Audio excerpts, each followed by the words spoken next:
Page 21, Sailing.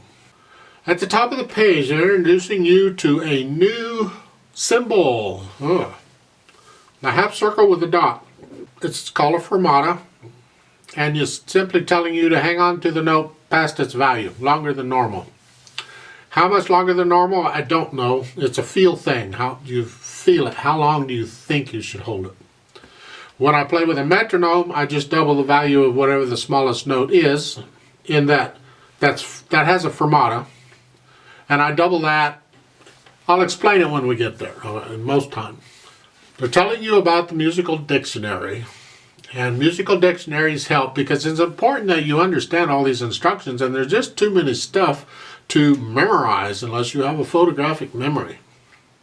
So yes, I do recommend having a dictionary handy, even in this electronic age when you can quickly look things up.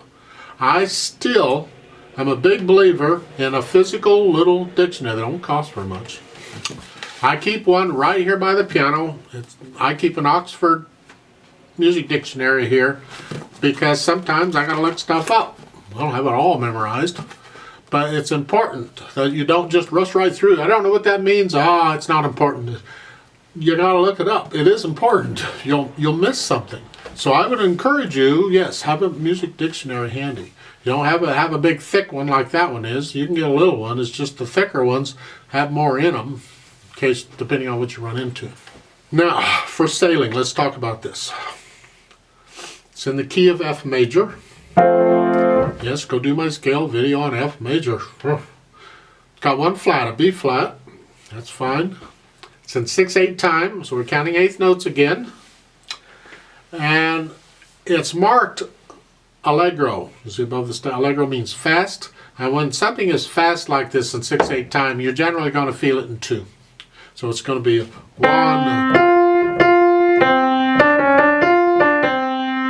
ba-da-da, ba-da-da, ba-da-da, ba-da, 1, 2, 3, 4, 5, 6, 1, 2, 3, 4, 5, 6 type thing. Of course, for this video, we're not going to do it fast. We're going to do it slow. I'm just letting you know eventually that's how it would go if you want to learn this. And this is a nice piece to learn. So let's talk about a few things for the hands to look out for. In the right hand, you're starting out in this position. And you're okay until the third measure. Look at the third measure. Suddenly, you got to have your third finger on the D. Well, we're here. I got to come here. Now, I'm not going to look down for that because it's one key. I ought to be able to move the third finger down one key without looking, I hope.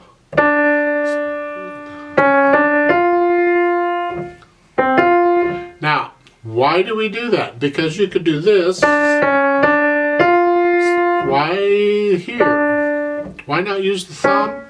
Well, I'm glad you asked. I'll tell you. Because it's a good fingering habit to get into if you can. We typically will not use the thumb on a black key because the thumb is a short finger compared to the others.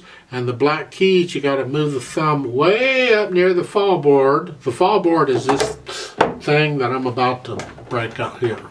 It's called a fall board.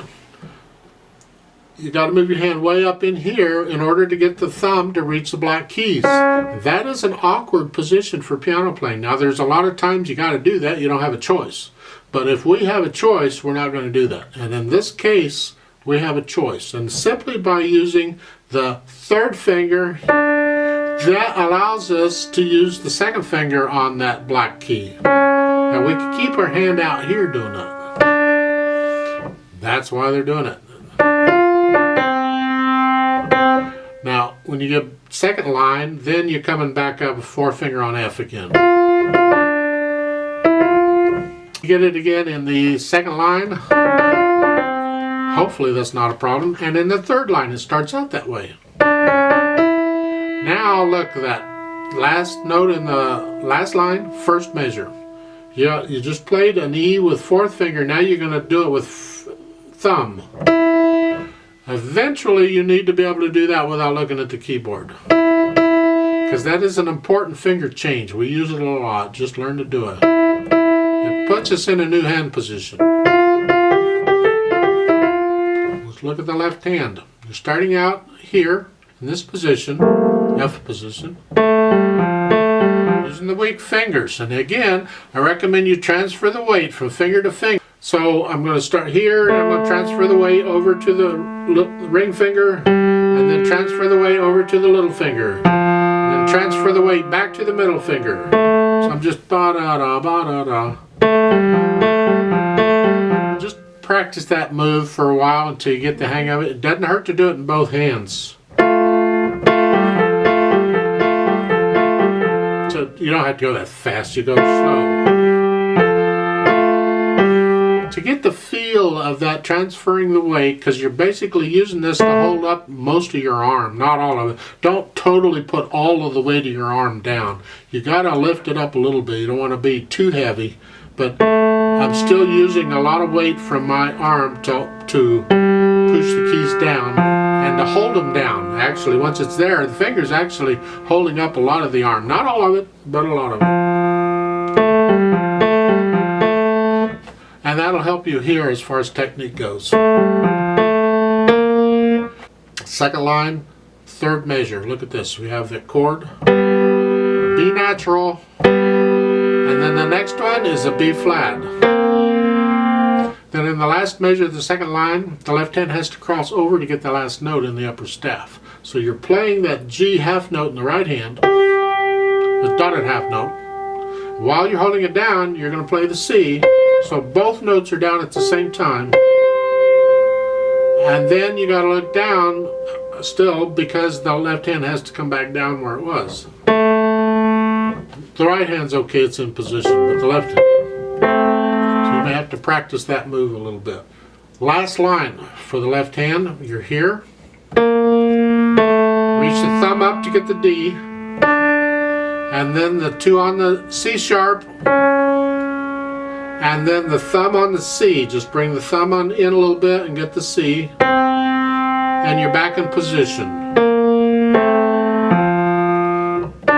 This is a common move in fingering and piano. So hopefully you can get that without too much of a problem. And you don't need to look down for that once you get the hang of it. Now that fermata there, the right hand has a quarter note, the left hand has a dotted quarter note. The quarter note is the smaller value, it gets 2 counts, where the dotted quarter note gets 3. So I'm going to take the smaller value, the quarter note, I'm going to double it. So instead of 2 counts, I'm going to hold it for 4 counts, and that's how I do it. The other hand will just hang on however long it has to stay together. So 4 counts, and then after 4 counts, then I'll keep going. Let's try this out slowly, really slowly. You can speed it up. I mean, it is a fun piece, but yeah, slowly. I put the metronome on 70, but it's beating 8th notes. So go ahead and put your hands where they go. I'll give it 6 counts because there's 6 counts in a measure. I gotta count to 6. 1, 2, 3, 4, ready, go. 4,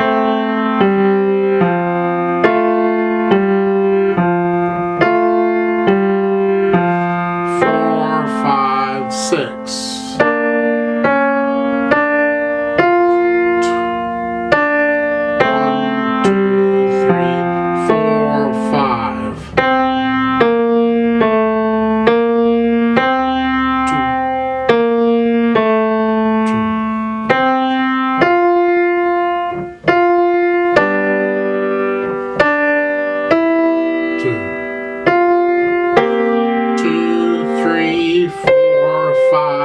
6.